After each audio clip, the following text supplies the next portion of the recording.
আষাঢ় শ্রাবণ মানেই বৃষ্টি। বাইরে প্রচন্ড বৃষ্টি হচ্ছে আর এমন সময় আমি খিচুড়ি করছি। কিভাবে বানালাম দেখে নিন।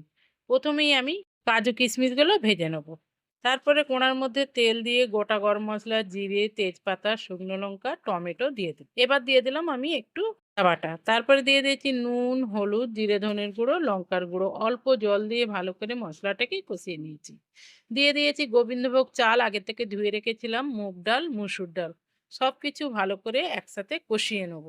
খুব ভালো করে কষানো হয়ে গেছে। আগের থেকে জল গরম বসিয়ে রেখেছিলাম, সসপ্যানে দিয়ে দিলাম। কটা কাঁচা লঙ্কা দিয়ে ঢেকে দিলাম। দেখুন খিচুড়িটা ফুটছে খুব ভালো করে। আরও কিছুক্ষণ রান্না করে নেব। দেখুন ঢাকনাটা খুলে দেখাচ্ছি। রান্নাটা প্রায় শেষ। দিয়ে দিলাম চিনি, ভাজা মশলা। তারপরে দিয়ে দেবো আমি এখানে পনির, কাজু কিশমিশ ভেজে রেখেছিলাম দিয়ে দিলাম। আর উপর থেকে দিয়ে দিলাম বাটার। কিছুক্ষণ পরে আমি থেকে ছড়িয়ে দিয়েছি কিছুটা ভাজা বাদাম। পরিবেশন করলাম কষা মাংস আর পাঁপড় ভাজা, সাথে টমেটোর চাটনি। ভিডিওটা যদি ভালো লেগে থাকে একটা লাইক করে দেবেন, বেশি বেশি করে শেয়ার করে দেবেন।